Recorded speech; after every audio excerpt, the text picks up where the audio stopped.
अनजानी सी लड़की आयरा को एक म्यूजिकल कंसर्ट में शामिल होने दूसरे शहर जाना रहता है।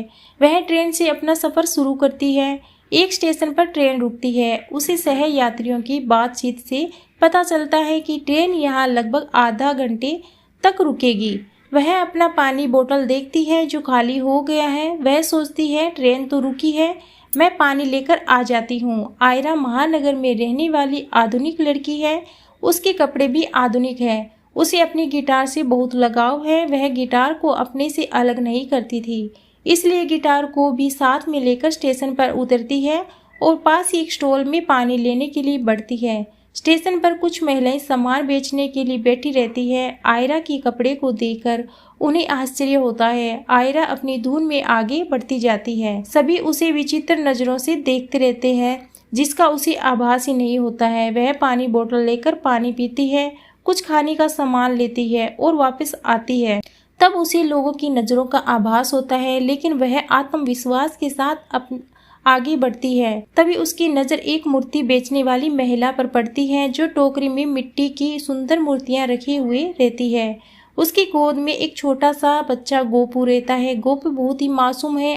आयरा टुकड़ी की मूर्ति देखने लगती है, जिसमें सरस्वती माता की मूर्ति दिखती है। वह उसे ले लेती है और अच्छे से पेपर में लपेटने को कहती है। अचानक उसका ध्यान गोपू के ऊपर जाता है। उसका एक पैर मुड़ा हुआ रहता है। वो गोपू की माँ से पूछती है, इसे क्या हो गया है? गोपू की माँ बताने लगती है, जन्म से ही इसका एक पैर मुड़ा हुआ है, इसलिए यह ठीक से चल नहीं पाता। मुझे इसे साथ में लेकर आना पड़ता है। हमने डॉक्टर को दिखाया था, लेकिन उन्होंने पैर के ऑपरेशन के लिए बहुत ही ज़्यादा रकम बताई है, जो अभी हमारे पास नहीं है। हम तो रोज़ कमाने खाने वाले हैं, इतनी आमदनी ही नहीं होती कि इसका ऑपरेशन करवा सकें।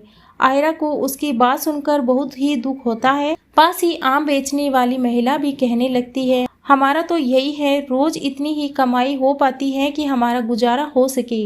ऐसे में हम पैसे कहाँ से जमा करें? आयरा अपने मोबाइल में समय देखती है। अभी भी ट्रेन छूटने में बहुत समय था।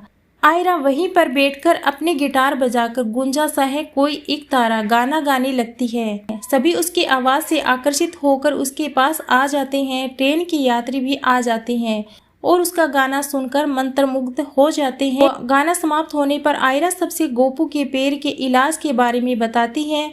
वह सबसे कहती है, अगर आप चाहते हैं तो इस बच्चे की सहायता कर सकते हैं।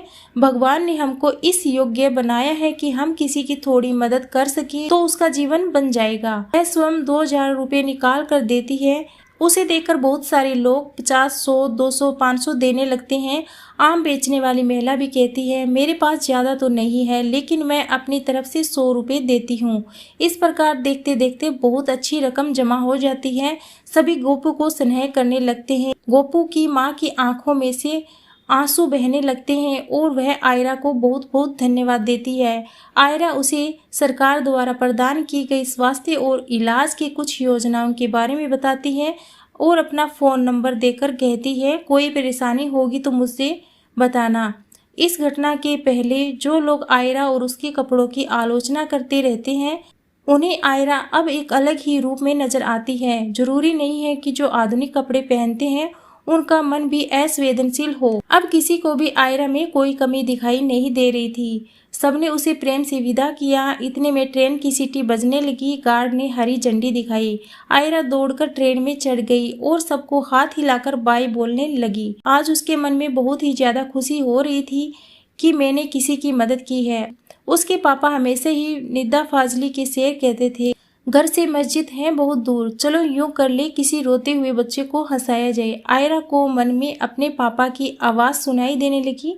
वह उस शेर को गुनगुनाने लगी। उसका म्यूजिकल कॉन्सर्ट भी हिट रहा। दोस्तों, यदि आपको कहानी अच्छी लगी है तो कृपया करके चैनल को सब्सक्राइब जरूर करें।